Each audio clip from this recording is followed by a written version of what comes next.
These days, mental health is a hot topic for all the right reasons. According to studies, social media users are significantly more likely to experience anxiety and other mental health problems. While this may be true in some cases, many people instead just play sick to get attention and sympathy.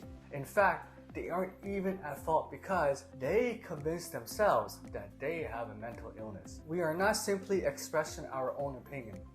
This claim is supported by research. According to a new study, people who fake symptoms of mental illness can convince themselves that they actually have those symptoms. The study, published online by the Journal of Clinical and Experimental Neuropsychology on July 9, 2010, found that people will also take on and explain away symptoms of mental illness that they never had.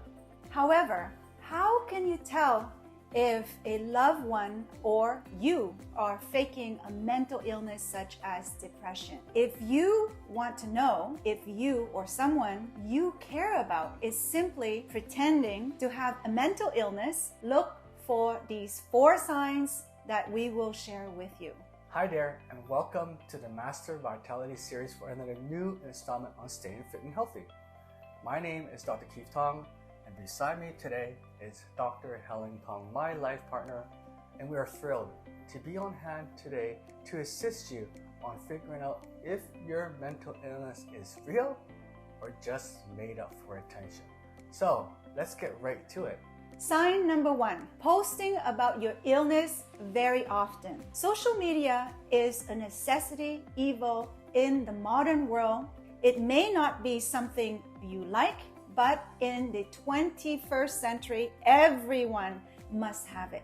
Unfortunately, it also brings with it insecurity, complexes, and competition. Therefore, if you frequently post about your problem online, almost in search of validations and attention, that is a big sign that your mental health is made up for attention. The worst part that you won't even recognize you're doing it for attention. When others post about having mental health issues online, the majority of people automatically assume that they do too. Munchausen syndrome is a psychological condition in which a person fakes mental illness to gain sympathy and attention. These people act distressed online, yet again, attention-seeking behavior might be to blame. Reality is not what exists online. Unfortunately, not many people understand it. If you consistently share articles on topics like how to treat someone with depression or depressive people and their struggles, you might have a habit of doing so in order to attract the attention of your followers. Your Instagram and Facebook bio reveals a lot about your personality. The first thing a new user seeks when they visit your profile is your bio. If they see the words depression, anxiety, or other similar phrases, they will automatically assume that as your identity. Being sick and discussing it is one thing, but exaggerating it, your problem, to the point where you appear obsessed with them makes you an attention seeker. Clinically depressed people don't care if they give off that impression all the time, nor do they force the illness down other people's throats.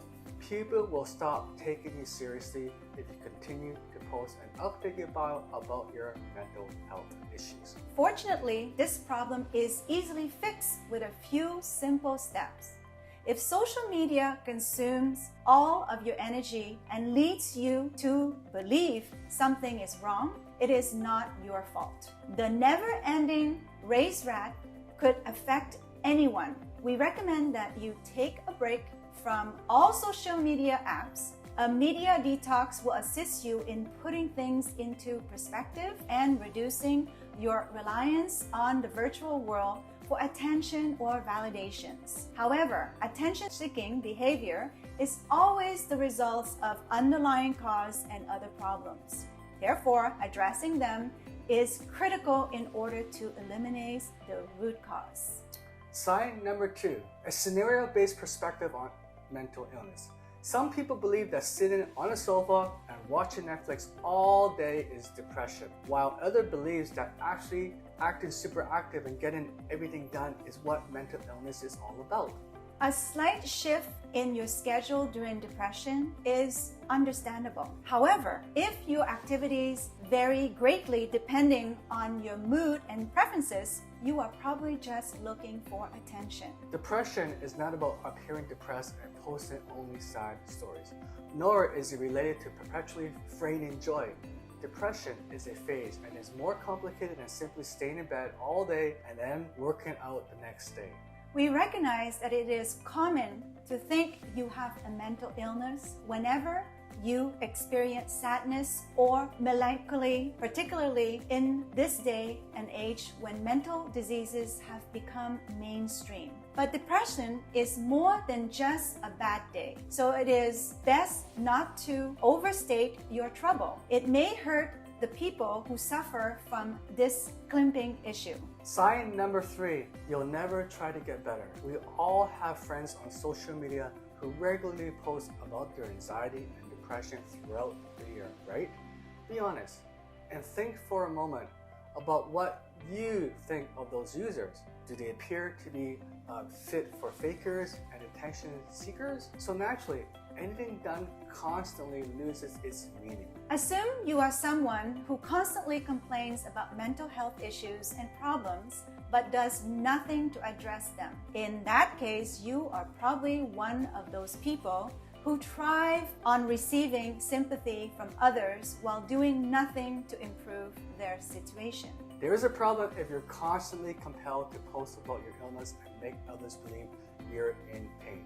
In this case, you should see a psychiatrist and schedule a few sessions. It will assist you in resolving unresolved personality issues that may be causing problematic behavior. Sign number 4, blaming others for your issues. Are you one of those people who believes that everything bad in your life is the fault of others? Another sign that you are an attention seeker is blaming others for your problems and treating them poorly, then using mental health issue as an excuse for your bad behavior rather than accepting responsibilities. This is due to an underlying issues of self-insecurity.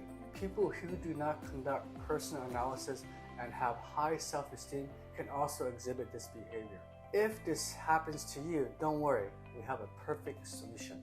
The journey of healing starts with acknowledging an issue. You can better assess your situations once you realize that your problems are the result of your own decisions rather than those of others. If getting defensive is your natural reaction to every minor issue, consulting a psychologist can help. For further help and discussion, please reach out to us. Check out the description box for details to set up a consultation with us. We are available and happy to help you.